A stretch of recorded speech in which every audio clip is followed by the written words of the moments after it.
Fuoco sopra il cielo. Taiyu, il possesso grande.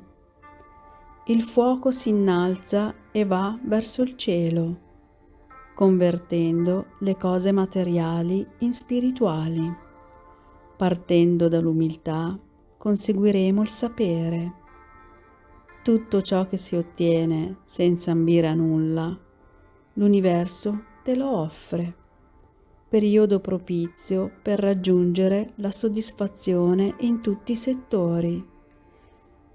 Limando le imperfezioni, acciufferemo la buona stella.